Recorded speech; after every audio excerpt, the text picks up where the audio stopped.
Dumnezeu Tatăl nostru și de la Domnul nostru Iisus Hristos. Precum v-am promis, vom asculta acum predica lui Martin Luther, scris asupra fragmentului citit de la 2 Corinteni, capitolul 3, versetele de la 4 la 11. El spune așa. Această epistolă este în același timp ciudată și minunată pentru aceia care o aud și care nu sunt obișnuiți cu limbajul Scripturilor. Îndeosebi cu felul în care Paul vorbește. Cei ce nu au fost învățați deloc despre Harul lui Dumnezeu, nici nu pot să o pătrundă. De exemplu, pentru papalitate, acest limbaj este în mare parte străin și fără sens, deși citirea cuvintelor Scripturii este practicată. Pentru a putea o înțelege, trebuie întâi de toate să observăm contextul. Paul scrie bisericii din Corint. Și mai precis scrie despre mândria diabolică a acelor profeți și apostoli mincinoși ce pretind daruri duhovnicești sau pricepere în Scripturi. El îi mustră pe corinteni, deoarece aceștia au deschis ușile largi acestor mincinoși și distrugători de suflete, acceptându-le mărturiile mincinoase datorită presupuselor lor titulaturi. Din corespondența cu cei pe care i-a lăsat acolo, apostolul a descoperit că îndeosebi în Corint, o congregație pe care el însuși a format-o și a păstorit-o și unde a predicat cu buzele sale, îndeosebi acolo, după plecarea sa, Satana și-a inserat ereziile sale distrugătoare, întorcând sufletele de la adevăr către alte căi nimicitoare. Astfel, a devenit obligația și datoria lui Paul să atace aceste erezii, cele două epistole ale sale fiind dedicate corectării erorilor pe care corintenii le practicau și aducerilor înapoi la Hristos. Cea de-a doua sa epistolă, cea din care am citit, este concentrată pe un aspect foarte specific în această luptă împotriva lupilor infiltrați în biserică. Paul afirmă și subliniază foarte clar oficiul apostolic din care el face parte. El predicând Evanghelia lui Hristos, aflându-se în acest oficiu și nu de capul lui. Nu predicând, precum făceau și acei presupuși evangeliști, o presupusă glorie, ce de fapt era inexistentă. Și astfel începe Paul să vorbească în acest capitol. Chiar înainte de textul nostru, lăudând acest oficiu pastoral și predicarea cuvântului, punând în oglindă cele două mesaje distincte ce trebuie să fie predicate ca atare, adică distincte, de lege și de Evanghelie. Astfel el dă pe față și acuză foarte dur învățăturile și pretențiile acelor duhuri seducătoare ce pervertesc Scripturile prin faptul că ridică în slăb peste măsură legea lui Dumnezeu, fără să învețe folosirea sa corectă. Ci mai degrabă făcând-o superioară credinței în Hristos, învățând că faptele făcute de om sunt superioare credinței, învățând că dreptatea se obține prin fapte. Este deci de folos să citim următoarele versete ce preced fragmentul nostru. Citează. Începem noi iarăși să ne lăudăm singuri? Sau nu cumva avem trebuință ca unii de epistole de laudă către voi sau de la voi? Voi sunteți epistola noastră, scrisă în inimile noastre, cunoscută și citită de toți oamenii. Voi sunteți arătați ca fiind epistola lui Hristos, scrisă de noi ca slujitori ai lui Dumnezeu, nu cu cerneală, ci cu Duhul Dumnezeului celui viu.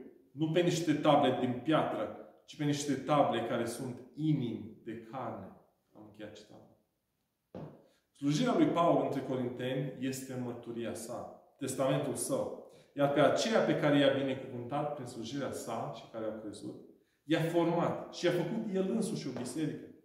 Iar acum vorbește despre ei ca fiind o epistolă vie, scrisă de el însuși, nu cu cerneală și paragrafe, cu alineat, nu pe hârtie sau pe lemn, nici măcar inscripționate pe tăblițe de piatră, precum cele 10 porunci, ci scrise de către Duhul Sfânt pe tăblițe de carne.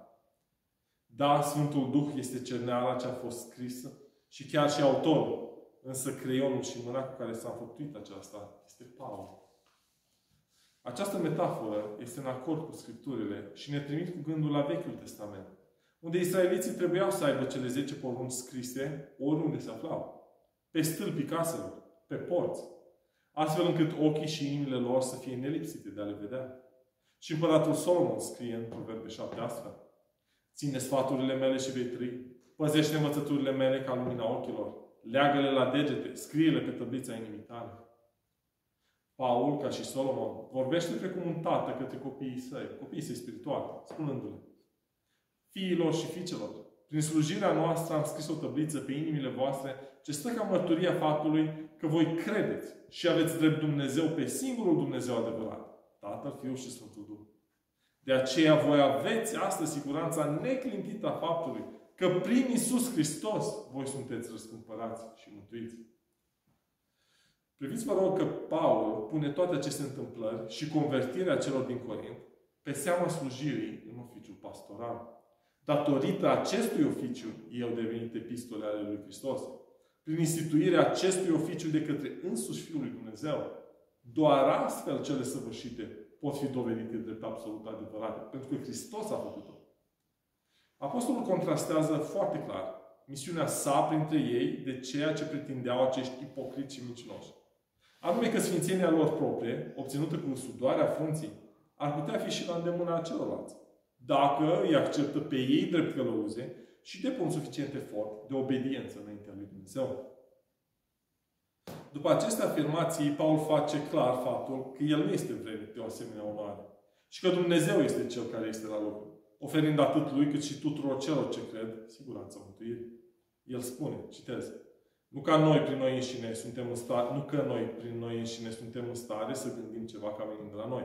Destojnicia noastră, dimpotrivă, vine de la Dumnezeu. Aceste cuvinte ale sale sunt lovituri pentru falși apostoli și predicatori.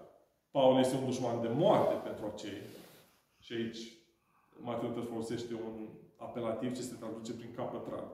Pentru acei capătrat, ce nu încetează în a se lăuda și a pretinde că au ce nu au avut niciodată, invocând faptul că Duhul lui Dumnezeu ar fi cu ei într-o cantitate sporită.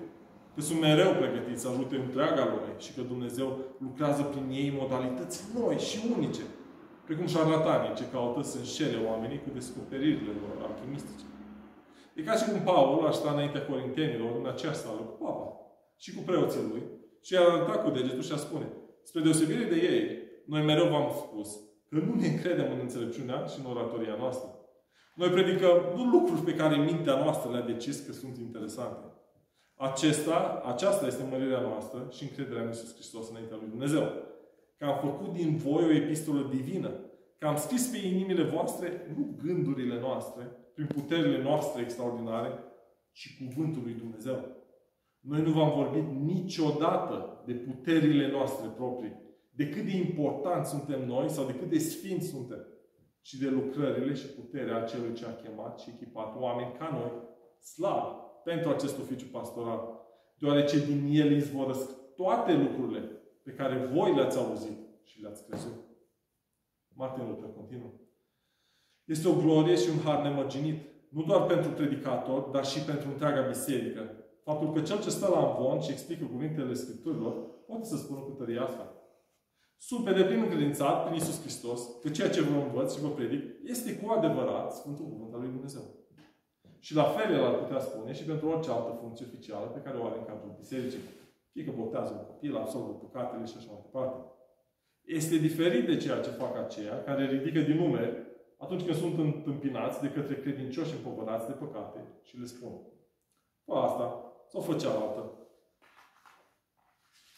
și vei fi iertat. Și mai rău, le expun păcatele lor încă o dată, împovărându-i și mai tare.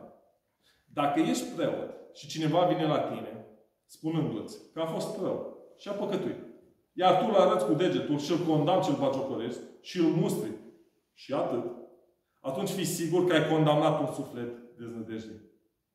Nu vezi că legea deja și-a împlinit datoria în inima omului? Nu vezi că el caută pocăința și iertarea lui Hristos? Predicați-le oamenilor Evanghelia. Dați-le oamenilor pe Iisus cel mort și înviat. Pentru că asta v-a fost încredințat. Asta trebuie să faceți. Asta face un păstor al lui Dumnezeu. În textul nostru, inima lui Paul este cuprinsă de bucurie atunci când vorbește despre Evanghelie, vrând să le reamintească și corintenilor despre acest mare har.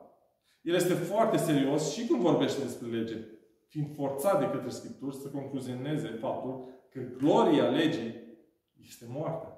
Și că prin lege vine, precum urma să spună mai târziu, cunoștința păcatului.